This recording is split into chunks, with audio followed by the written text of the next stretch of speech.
So when we're looking into marginalized traditions within Islam, I'm not suggesting that they are more superior nor inferior.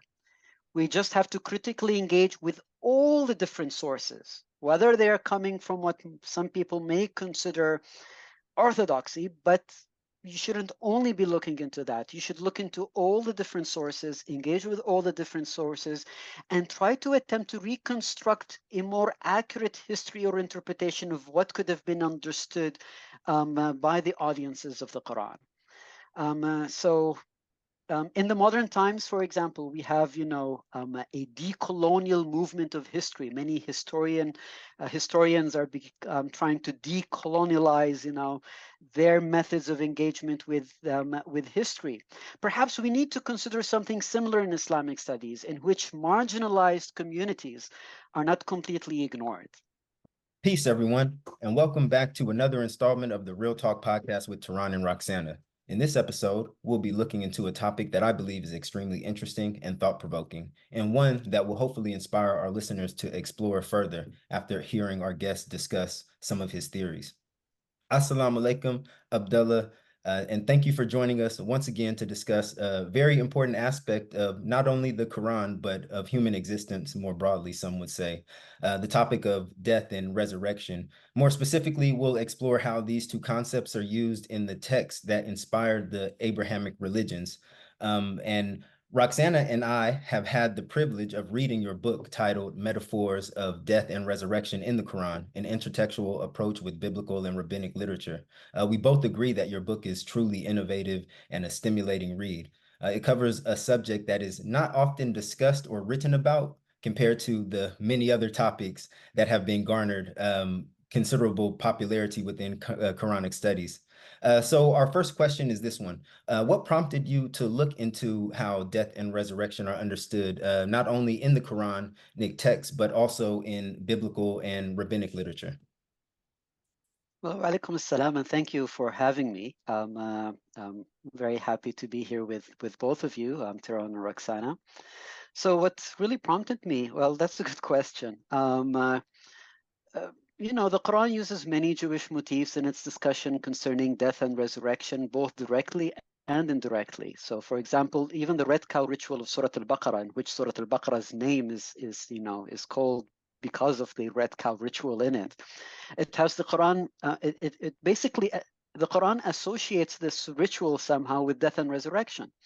But when we look into the biblical and rabbinic accounts of the red cow ritual, it has nothing to do with resurrection at all. It does have to do something about death, but not the death of someone. It's really, if the reason behind the ritual is purification. If you get into contact with the corpse, then this is the purification process. But it doesn't have anything to do with resurrection at all. So I guess what I really wanted to do is to dig deeper into it. I mean, why is the Quran associating this with death and resurrection in some form? And that is why I really looked into, how the Quran is engaging with the biblical and rabbinic literature and traditions to see what the Quran, or at least what the Quranic audience at the time understood from it. Okay, very interesting. I thought it was a very gutsy topic to explore, considering that the topic of death is something that everybody is trying to run away from. And resurrection, we're all hoping that we're resurrected in the best state, depending on what you believe.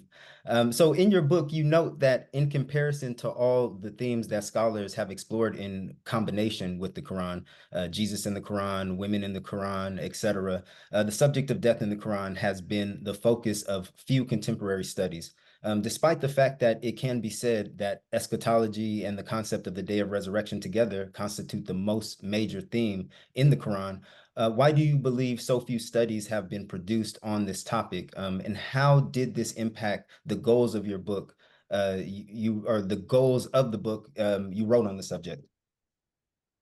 Well, usually scholars look into small gaps in research literature to fill those gaps. Maybe when you're searching for the small gaps, you forget that there's a big gap there that that people haven't thought about so much. So maybe most people take the meaning of death and resurrection in the Quran as inherited by the tradition for granted. Maybe they never thought of questioning it or looking deeper into it. And we should also remember, by the way, that, Muslim orthodoxy is really a social construct that developed over centuries in which many socio-political factors played a major role. And that could have caused, why things simply were taken for granted as they are, instead of really getting deeper. And by the way, I mean, it's not as if the inherited tradition, there's necessarily an issue with it, but because it is a social construct, we have to understand the socio-political, historical issues that even brought it up in the first place. I mean, if we go back in time, let's say we invent a time machine and we go back in time of the Umayyads, for example, when they were cursing Imam Ali bin Abi Talib in the mosques.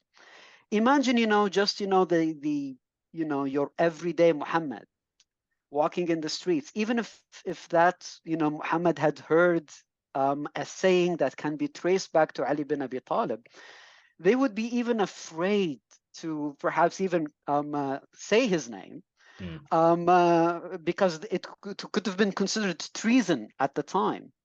And so obviously, some of those traditions were unintentionally perhaps lost. It's not, it was intended that they wanted to bury it somehow. No, but it was unintentionally lost due to the socio-political factors. And that is why perhaps,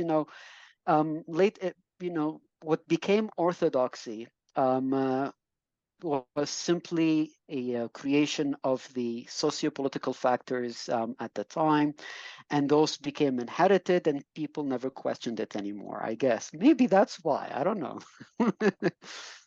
So it sounds like, sorry. I was going to say, sounds like people have just taken the topic for granted. I mean, and I myself have as well. I mean, I've always understood it as a open and closed case as death and resurrection. Your book totally opened me up to the possibility of there's more to it than that. In terms of talking about what we've inherited from previous scholars and orthodoxy and how it formed, how does your work interact with traditional Muslim exegesis? Well, that's a good question. The method I used really looked mainly at pre-Quranic literature, but that doesn't mean that I completely ignored the traditional Muslim exegesis. I did look at them, but mainly I did so for comparative purposes and never to suggest that this is what the Quran actually meant from the traditional Muslim exegesis, because it would be anachronistic to do so. Those exegetes came, much later from the time of the Quran.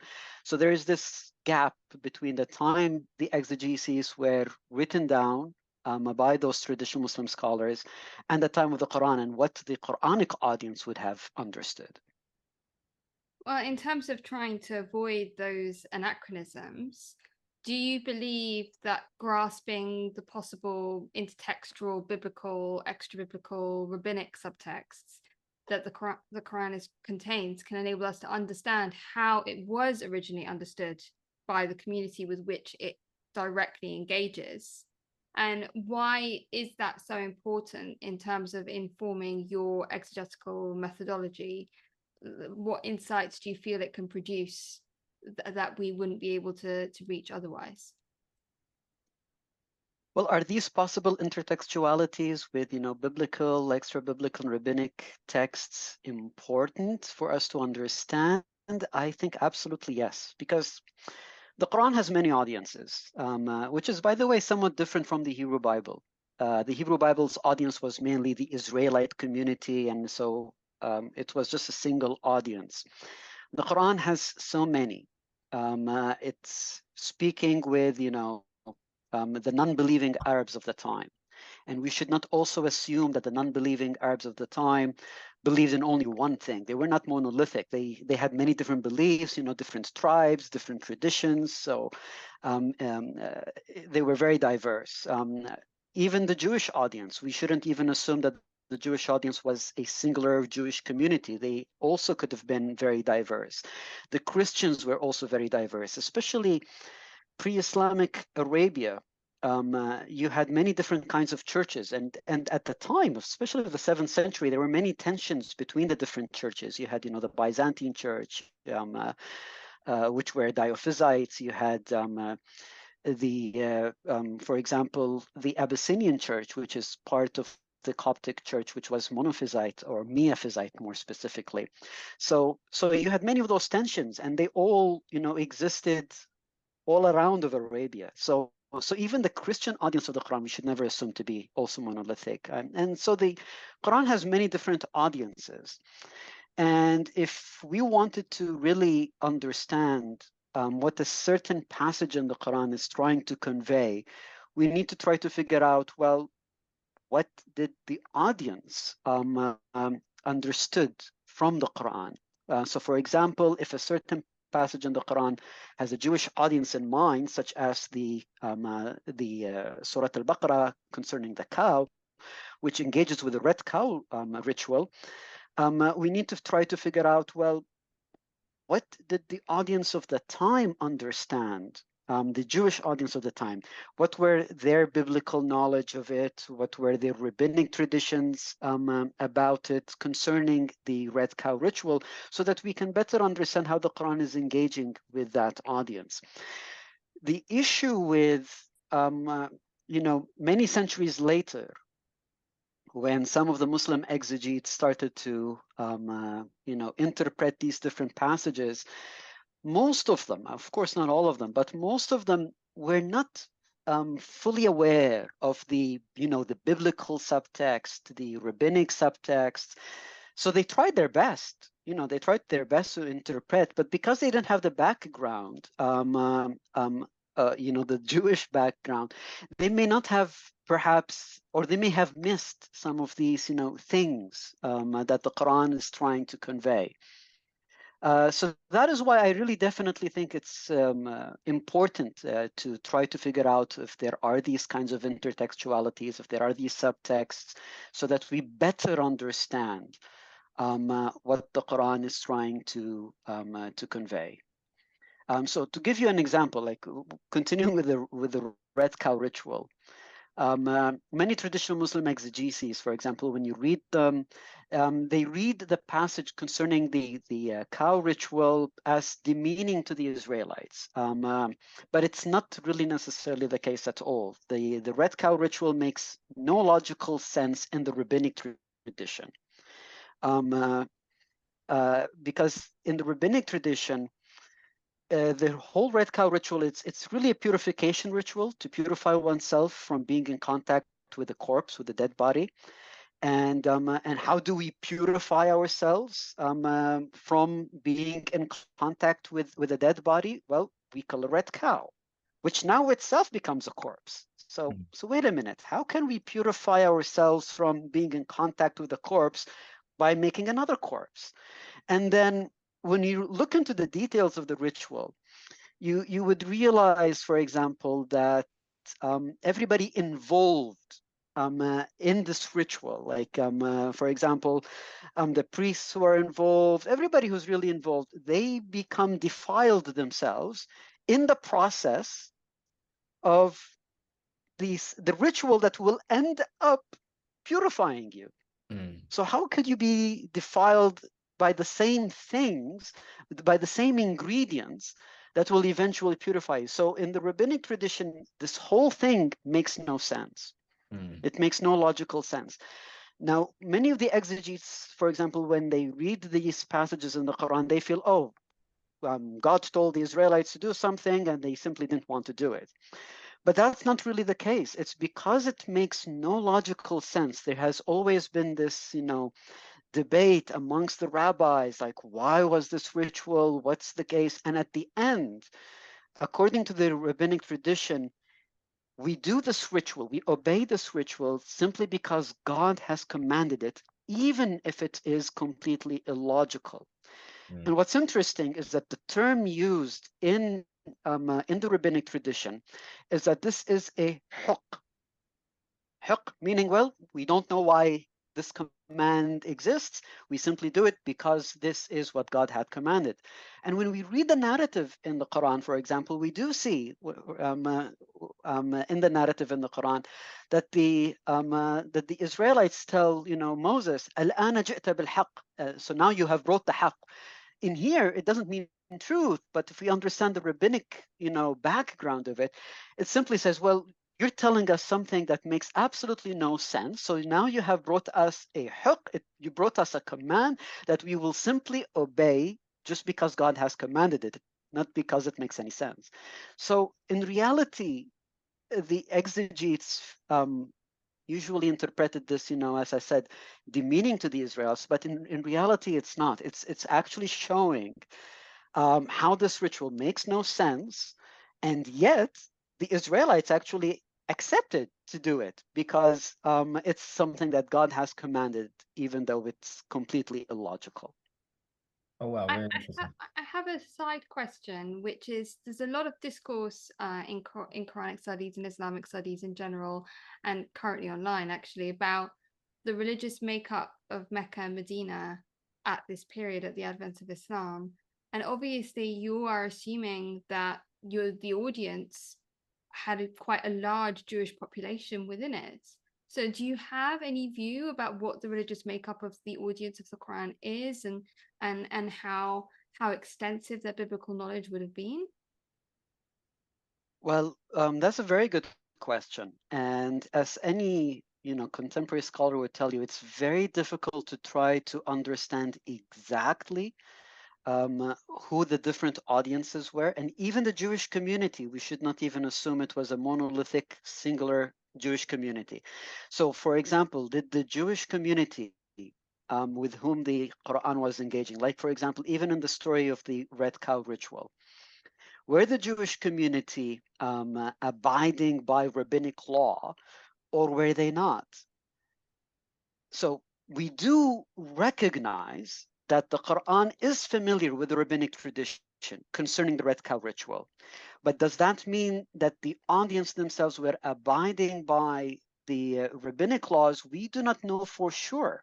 What we do know is that even if the Jewish audience of that passage in the Quran, for example, were not rabbinic, it doesn't mean that they're not familiar with the rabbinic traditions. It may actually be, that the Quran is pointing them to the rabbinic traditions. Maybe they are heterodox, and the Quran is suggesting, well, maybe you need to be more of the rabbinics concerning that. So we don't really know exactly, like who or like which tradition, which Jewish community are we discussing? But at least they're familiar with it. So even if they are not, abiding by the rabbinic tradition, they would have been familiar with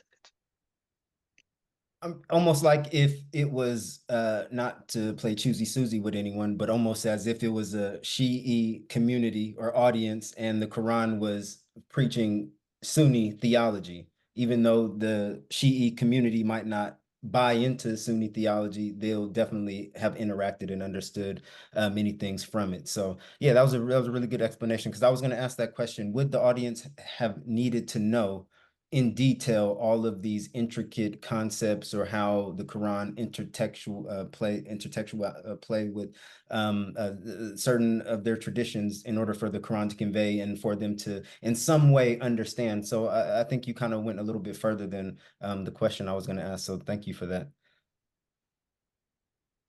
In terms of your analysis, you sort of open with a sort of lexicographic inquiry into the etymology of specific terms that center around the theme of death and resurrection. And one that you look at in particular is the etymology of Quranic terms which denote non-believers, evildoers, hypocrites. And you discover that they all sort of share a single lowest common denominator within their sort of polysemy, which is that they're all associated with death. And well, first of all, what I want to know is how you reached this conclusion, and what do you think are the wider implications of this discovery, particularly in terms of understanding some of the references to death in the Quran as non-literal or maybe non-physical? Very good question. Well, as I was looking into death and resurrection in the Quran, I basically, just happened to look into, what were some of the terms that the Quran had used for some of its non-believing audience.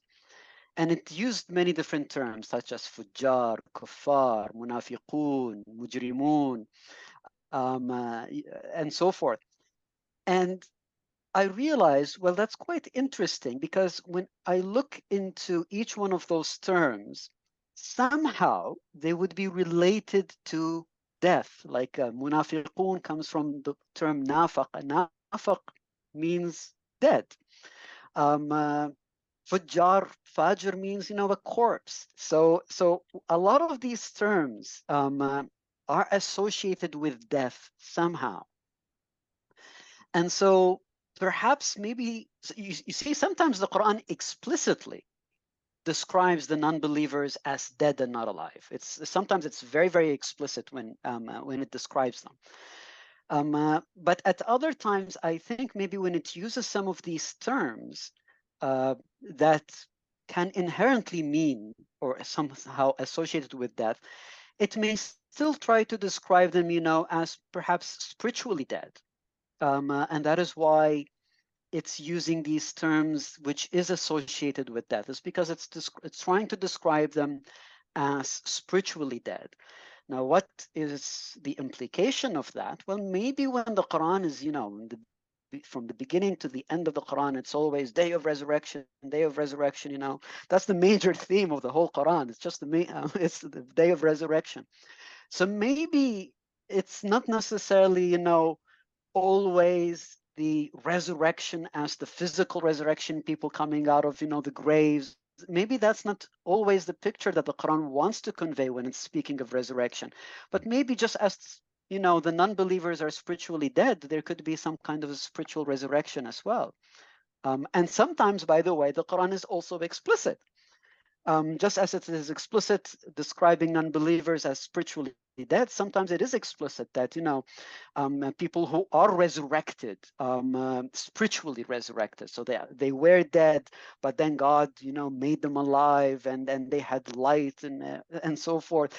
So sometimes it is explicit. So perhaps the implication is just trying to understand that maybe not everything is necessarily to be taken literally, but there could be some kind of metaphor that the Quran is using when it talks about death and resurrection. And on the concept of resurrection, how in its use of allegories does the Quran situate the resurrection as a natural process instead of a supernatural force? How does this help us to understand what form of resurrection the Quran is alluding to?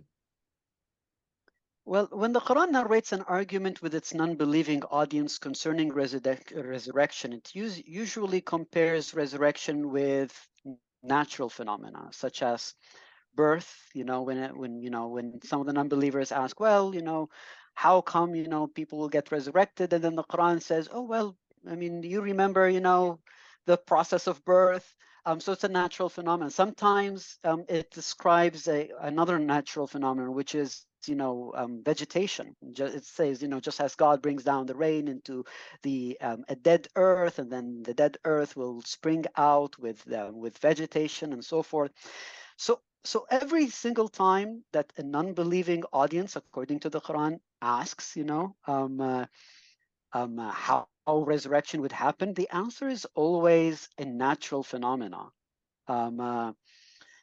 So for example, in Surah Al-Hajj, the Quran explicitly states that if you are in doubt concerning the resurrection, we have created you, and then it goes on to describe fetal development in the womb, and also how God brings rain to the earth and so forth. So resurrection is usually compared with natural rather than supernatural phenomena in the Quran.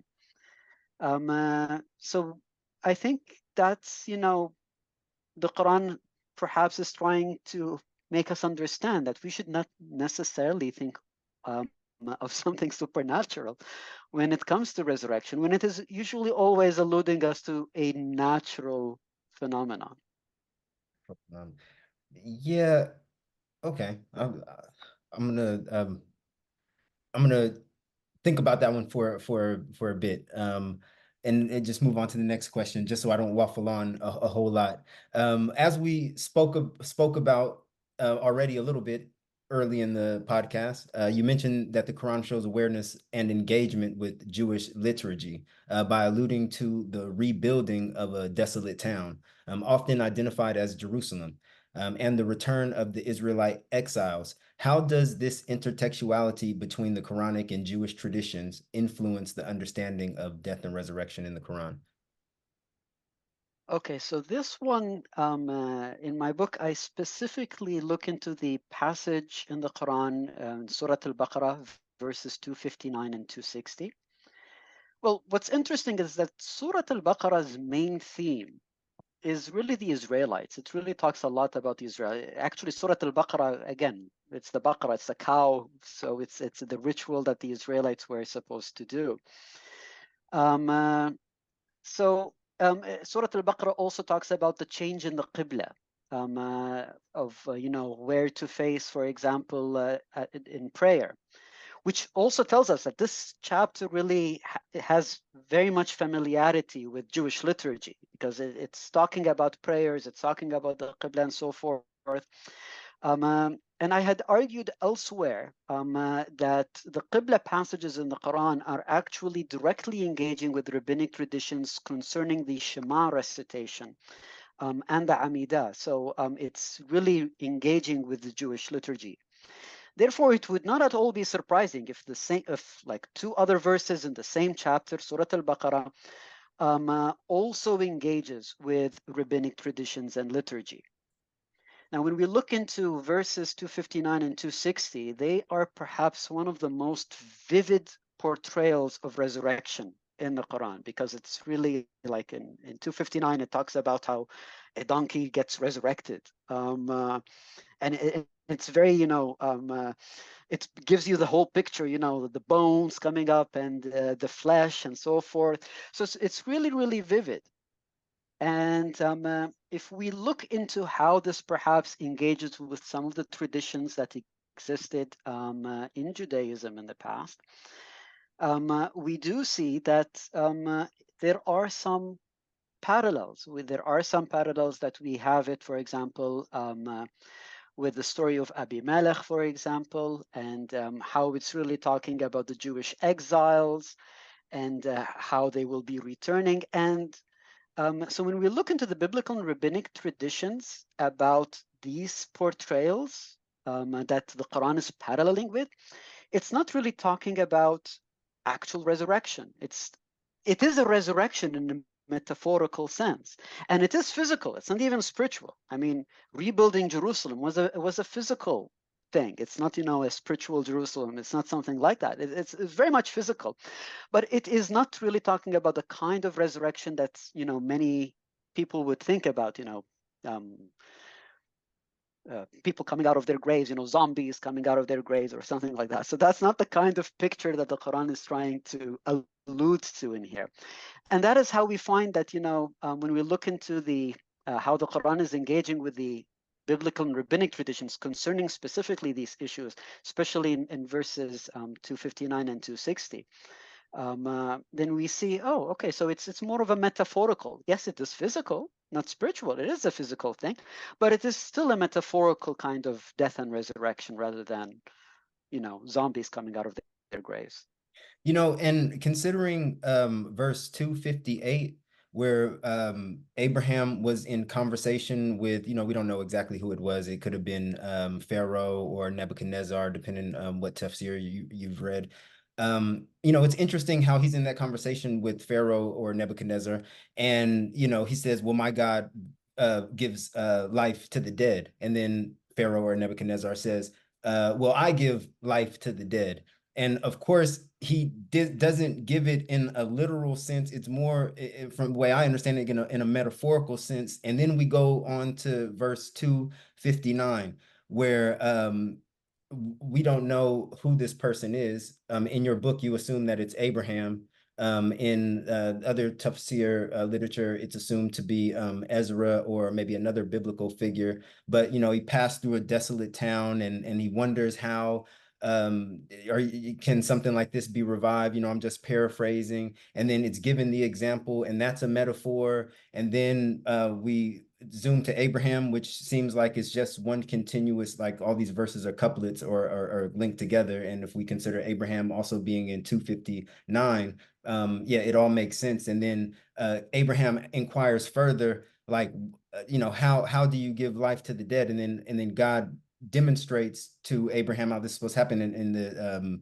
the commentary on this is very confusing, which you explain in your book. And yeah, I guess the point that I'm trying to get at is, you know, maybe the way I understood it, that maybe God is demonstrating to Abraham through these demonstrations that resurrection isn't always literal, because it seems like once Nebuchadnezzar, Pharaoh, said, I give life to the dead, and did this metaphorical bogus, not bogus, but gave this weird example. You know, I don't know. I imagine Abraham being kind of stumped by that, like, you know, kind of giving him the side eye, and then God kind of assuring him, like, you know, I actually kind of do give life to the dead in this manner. Here are these examples. And so, yeah, you know, I just, again, you know, your interpretation or your theory on these verses was just very thought-provoking, because before I kind of just didn't know what to make of them. But, you know, you kind of really shed a lot of light on those two. And I guess that'll just lead on to my next question, not to waffle on too much more. What is the significance of mentioning the food not being spoiled in the Quran? What does it have to do with resurrection, if anything? This one also always threw me for a loop. Like, what is that supposed to signify?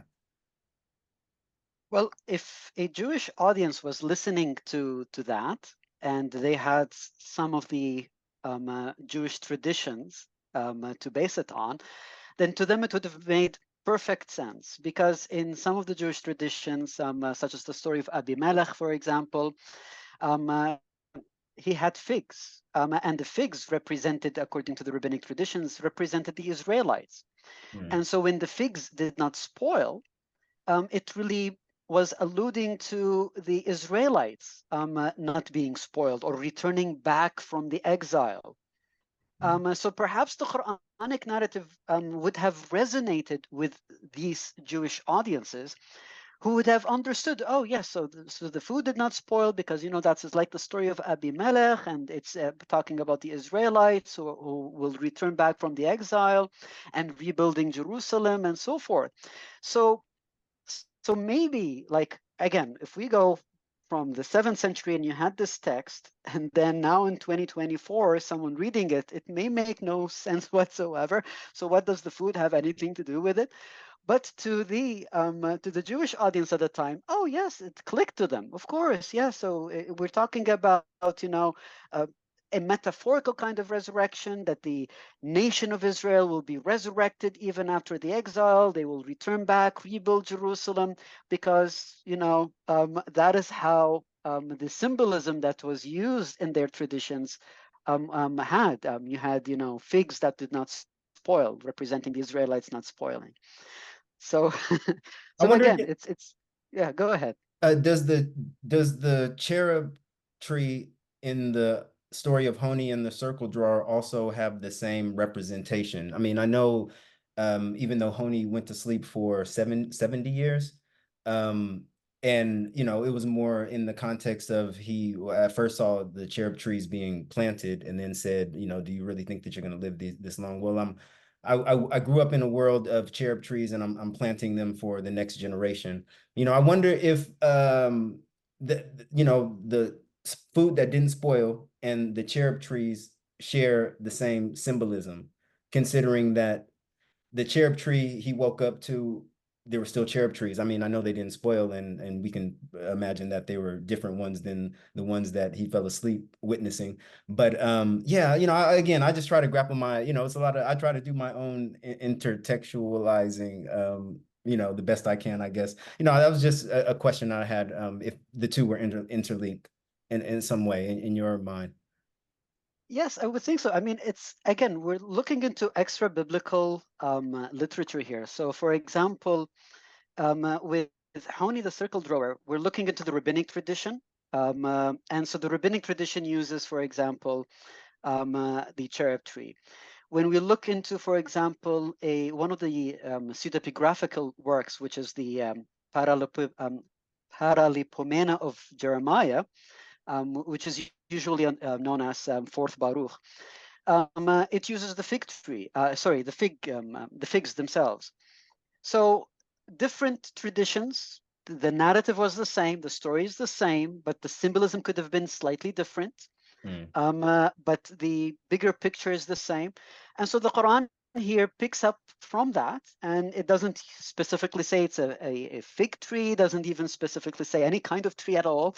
It just says, food that did not spoil. So it's the same kind of symbolism that some of the extra biblical traditions have used, even though they've used, different specifics. But the Quran, it doesn't even give you any of the details, because the audience would have picked up, okay, so that's what it means, something that they would have understood. Whether they knew it from, one tradition or the other, it doesn't matter. What you know is that there's some kind of food or something that did not spoil. They would at least pick up on that much. Okay. Yes. There is a certain assumption in the lack of detail in these verses that there is a pre-existence knowledge that will pick up on these references in the existing audience without having to go into too much detail. So yes. In terms of closely analyzing Surah Al-Baqarah, which you do for the majority of your book, one of the most well-known prophetic stories that we've just alluded to is the one of Abraham and the birds. And it has been given many different interpretations over the course of different exegetical traditions. How does your use of biblical, extra-biblical, and rabbinic intertextuality transform our understanding of this story in terms of what it conveyed to its original audience, particularly in terms of the theme of resurrection?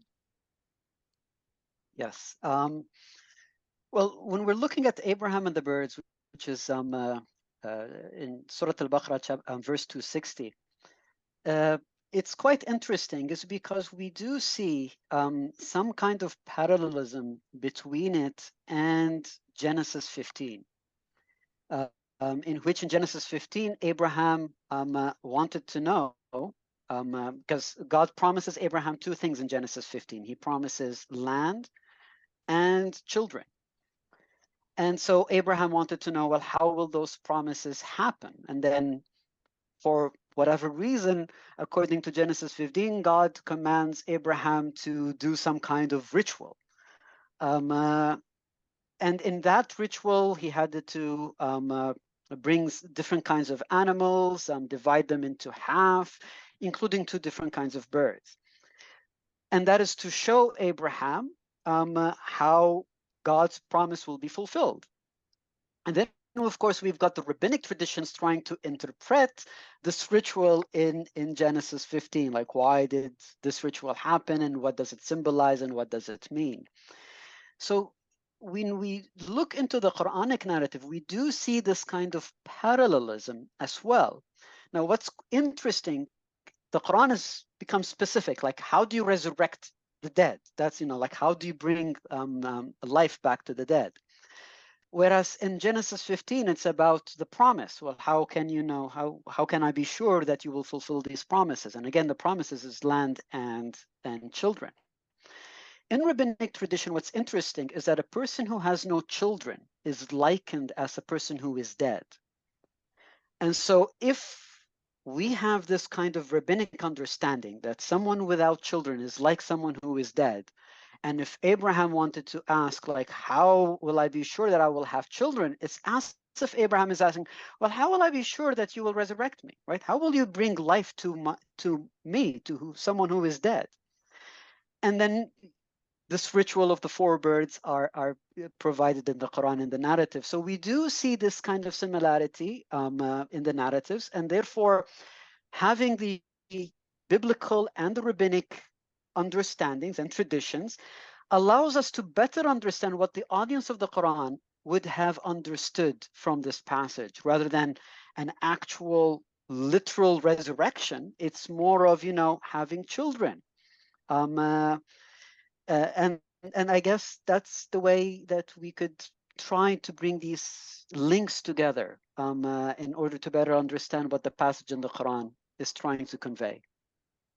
And why, in your view, does the Quran include 4 birds in the story instead of the 2 in Genesis 15? Okay, that's a good thing, because obviously there are some similarities, but there are also differences between Genesis 15 and verse 260 of Surah Al-Baqarah. So in Genesis 15, there are only 2 birds that were not cut. In Surah Al-Baqarah, in verse 260, you've got 4 birds instead. Well, what do the birds symbolize? According to the rabbinic tradition in Genesis 15, what did those 2 birds symbolize? Well, they symbolize the 2 kingdoms, the northern and the southern kingdoms, the kingdom of Israel and the kingdom of Judah. And so to them, that's what the 2 birds symbolized. And in the rabbinic tradition, birds symbolize the Israelites, and the 2 birds symbolize the 2 kingdoms that existed. Well, fast forward 7th century, the time of the Quran, there were no kingdoms, right? There was no northern and southern kingdom. There was no any kingdom of a Jewish nation at the time. But the symbolism of the birds still symbolized the Israelites. Now the question, why the 4 birds specifically, even if they were symbolizing Israelites? Why wasn't it just one single bird symbolizing the whole nation of the Israelites? Well, I suggest, basically, when we are, in the 7th century context of the Quran, we do see that in much of the Jewish liturgy, in their daily prayers, it's the prayer, for God to bring, the Israelites, because the Israelites at the time, the Jews at the time, they were already scattered at the 4 corners of the earth. And the Jewish liturgy has this constant prayer every day, several times, for God to bring back the Israelites or the Jews from the 4 corners of the earth. And so perhaps the Quran is using 4 birds to symbolize the 4 corners of the earth, because it says, bring 4 birds and put them on, put like each one in a separate hill. So it's as if it's symbolizing, the 4 corners of the earth, and then Abraham calling them, and they come together.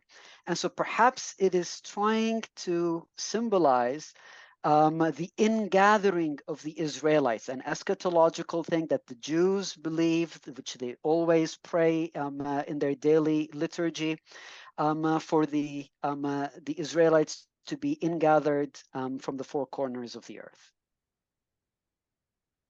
So your analysis of this surah is that the Quran is very interested in engaging with and alluding to sources on the Israelite exile and their promised return. Why do you think the Quran is so interested in that particular topic? Very good question. The same Surah Al-Baqarah, as I said earlier, talks about the Qibla, which means it is very much aware of Jewish liturgy. So what I think is happening here is that the Quran is not simply aware of the process of Jewish liturgy, like where to face and how to face, but also of the content of the Jewish liturgy. Because when we look into the content of the Jewish liturgy, it's very much interested into the Jewish exiles and their return and so forth. And so it seems here that the Quran is still engaging with Jewish liturgy, not only knowing about how the Jews pray, but also what are they praying about? What are they praying for? And is this a sort of like an attempt to encourage the Jews in Medina to join the Prophet's movement? Why the direct engagement in this particular narrative that is so important to them? Well, it does, of course. I mean, the Quran is trying to, again, it has many audiences. And if we're looking into a Jewish audience here, then it is trying to engage with the Jewish audience, engaging with its liturgy, with the Jewish liturgy, and basically says, it's trying to, if you like, in other words, invite them to accept the message of the Quran. It shows that the Quran is very much familiar with their traditions, familiar with their liturgy, and it is inviting them to the Quranic message, if you like. Coming to a common word, essentially. You could say so, yes. Okay, so considering the historical and cultural context of the Quran, do you think there were any influences or dialogues with non-Abrahamic religious traditions that shaped its stance on life and death?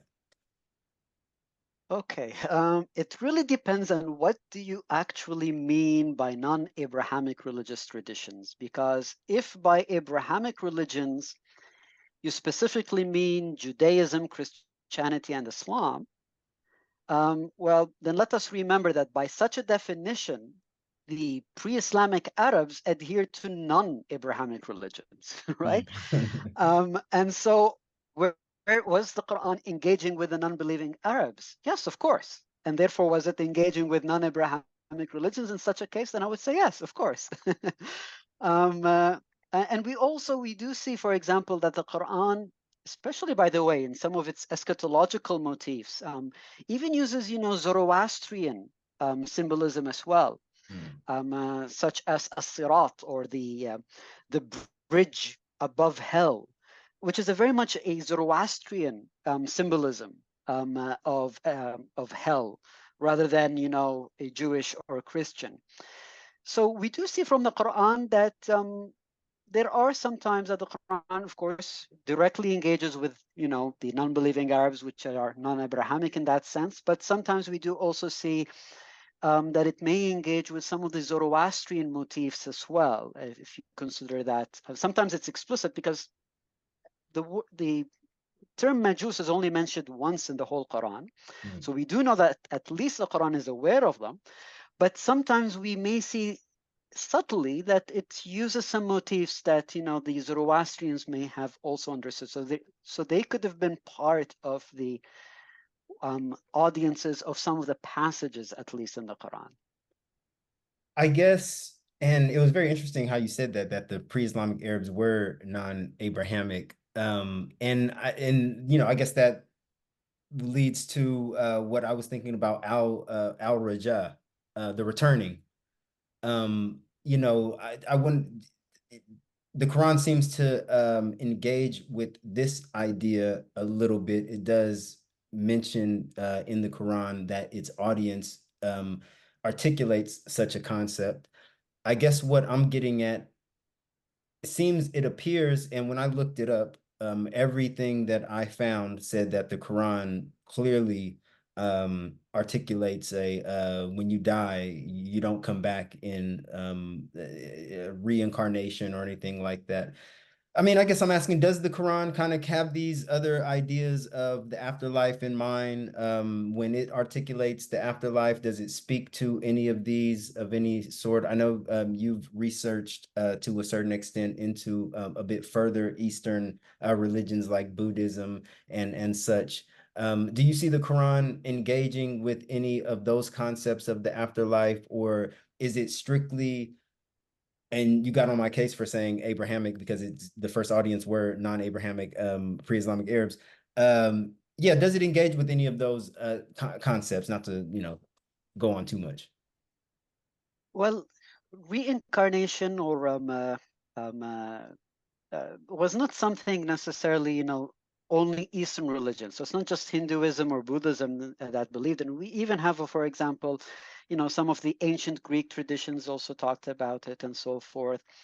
So the concept wouldn't be strange in 7th century Arabia. It's not something that is completely unheard of. Now, does the Quran engage directly with them? It's really very difficult to say. The Quran is extremely vague when it comes to many of the different topics it discusses, including death and resurrection. Because as I said, so sometimes people may think of it literal when the Quran is actually trying to have a metaphor. It's trying to convey a different kind of maybe metaphorical or a spiritual message behind it.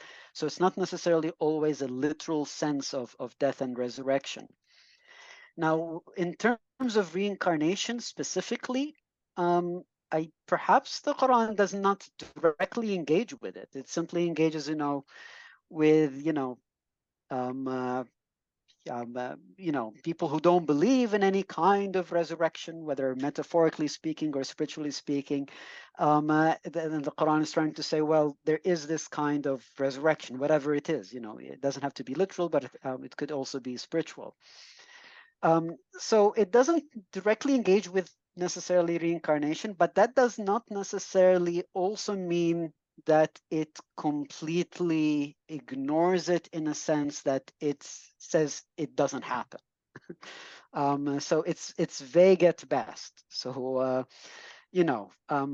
we do know, for example, in one of the passages in the Quran, it says about hell.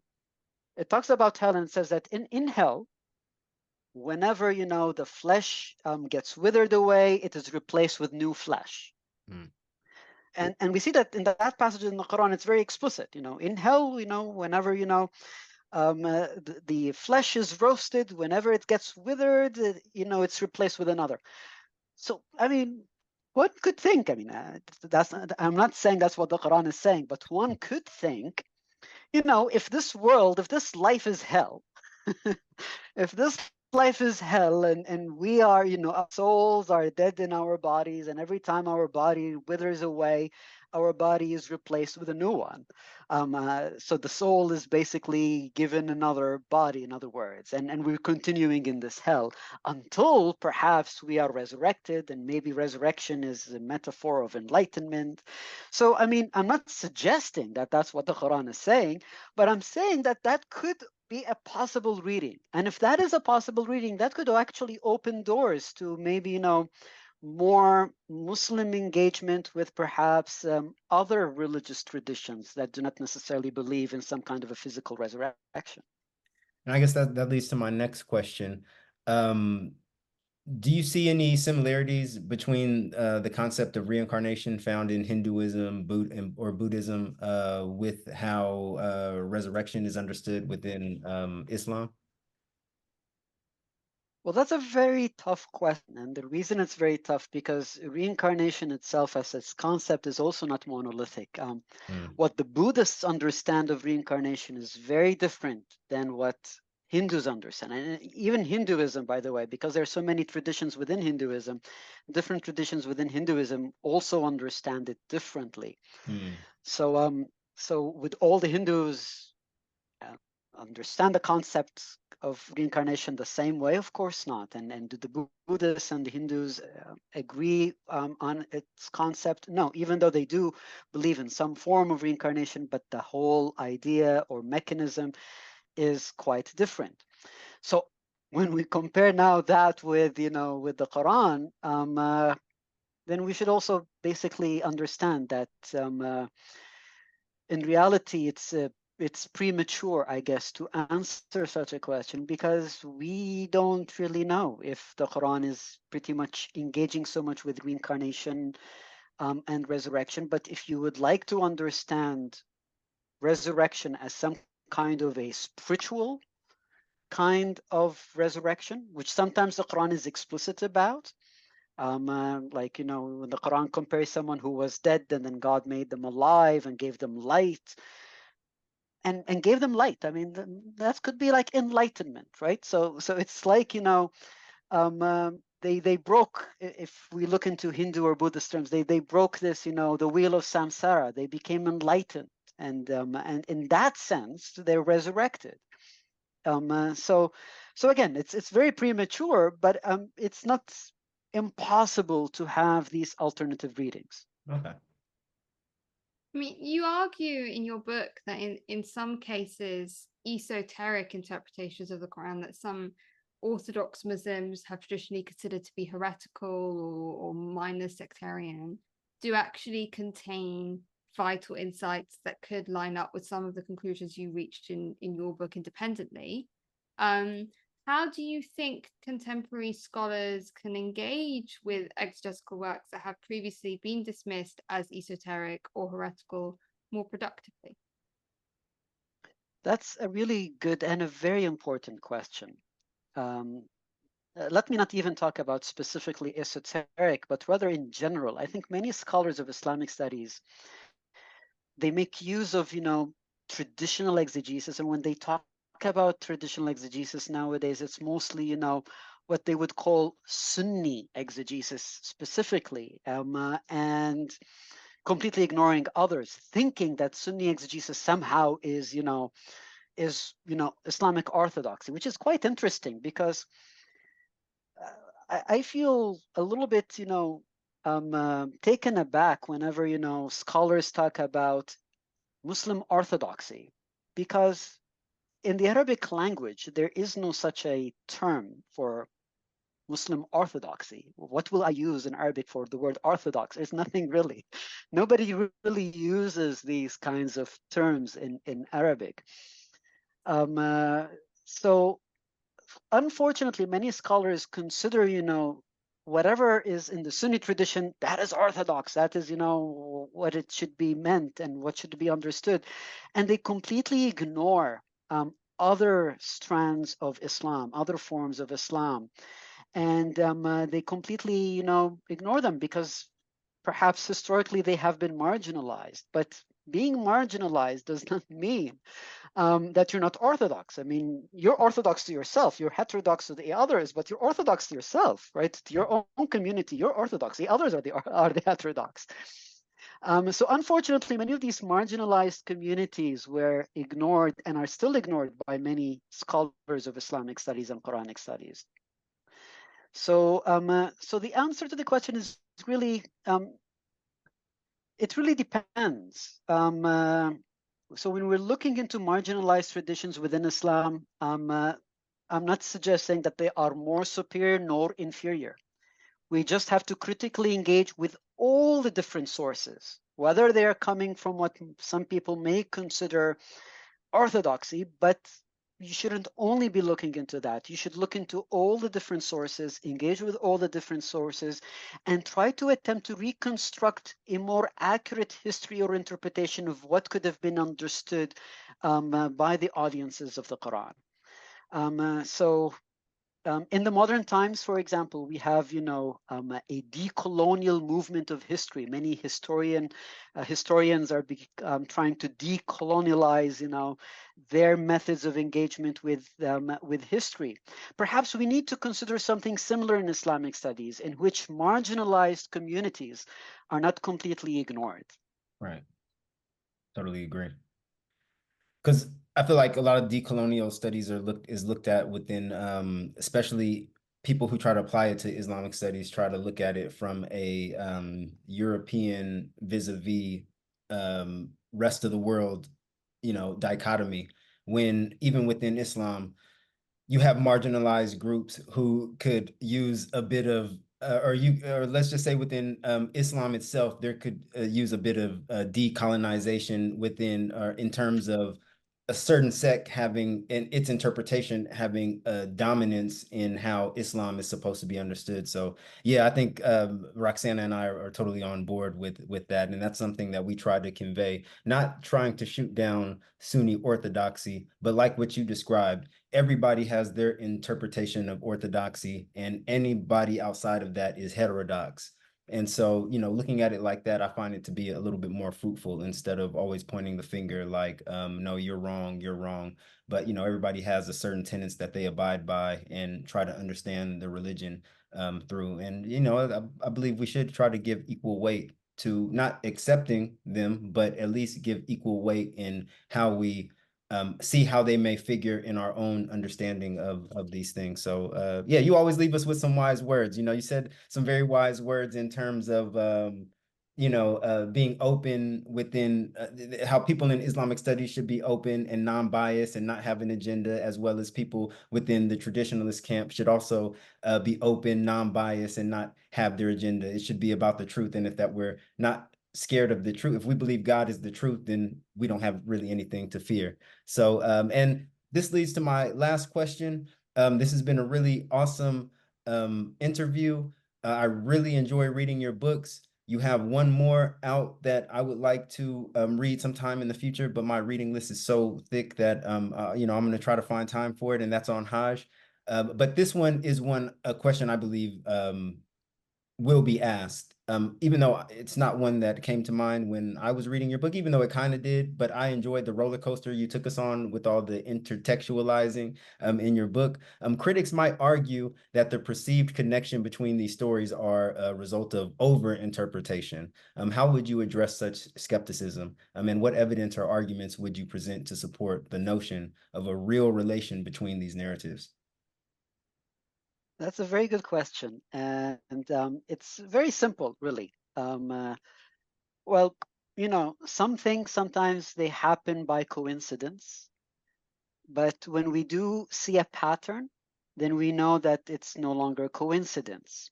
And what kind of pattern are we looking at? Like in the book, for example, we're not really, what I'm really the method that I'm using is really shared language. And when I'm talking about shared language, I'm looking into shared terms, shared phraseology, shared theme, and shared context. If we do have those together, which I would call, shared language,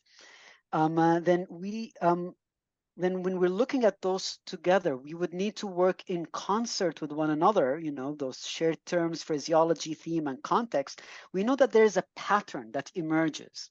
It's no longer simply a coincidence. There is a pattern, and because of that pattern, we need to try to figure out, okay, so how did it come about?